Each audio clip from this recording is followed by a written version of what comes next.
আসসালামু আলাইকুম। ইবতেদায়ী মাদ্রাসা জাতীয়করণে শিক্ষকদের আলটিমেটাম প্রকাশিত হয়েছে একটি রিপোর্ট 17 জুন একটি পত্রিকায়। এখানে জাতীয়করণের জন্য যে আন্দোলন হচ্ছে সর্বশেষ এখানে কী বলা হয়েছে আপনাদের মাঝে জানিয়ে দেওয়ার চেষ্টা করব। আশা করি ভিডিওটি মনোযোগ সহকারে শেষ পর্যন্ত দেখার চেষ্টা করবেন। আর আমাদের চ্যানেলটিতে নতুন হয়ে থাকলে অবশ্যই চ্যানেলটি সাবস্ক্রাইব করে পাশে থাকা বেল আইকনটি অন করে রাখবেন। এখন দেখি বিস্তারিত কী বলা হয়েছে। দেখতে পাচ্ছি প্রাথমিক বিদ্যালয়ের মতো অনুদানভুক্ত অনুদানবিহীন সব স্বতন্ত্র ইবতেদায়ী মাদ্রাসা জাতীয়করণ সহ 6 দফা দাবিতে আলটিমেটাম দিয়েছেন শিক্ষকরা। তারা বলেছেন আগামী 15ই আগস্টের মধ্যে তাদের দাবি বাস্তবায়ন না হলে কঠোর কর্মসূচি দিতে বাধ্য হবেন তারা। মঙ্গলবার 17 জুন সকালে জাতীয় প্রেস ক্লাবের মাওলানা মোহাম্মদ আকরাম খাঁ হলে শিক্ষকদের এই সিদ্ধান্তের ঘোষণা দেন স্বতন্ত্র ইবতেদায়ী মাদ্রাসা শিক্ষক ঐক্য জোট আন্দোলন বাস্তবায়ন কমিটির সদস্য সচিব মাওলানা আলামিন।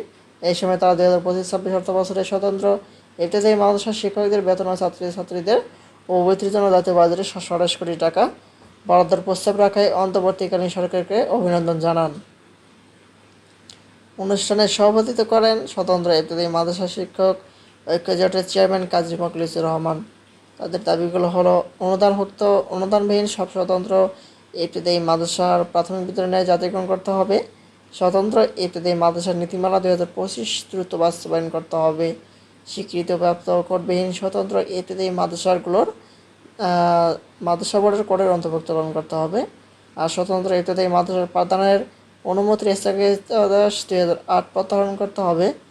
প্রাথমিক বিদ্যালয়ের 9 স্বতন্ত্র ইবতেদায়ী মাদ্রাসাগুলোর প্রাক-প্রাথমিক পদ সৃষ্টিকরণ করতে হবে, আর আলাদাভাবে শিক্ষা অধিদপ্তর স্থাপন করতে হবে এই ইবতেদায়ী মাদ্রাসার জন্য।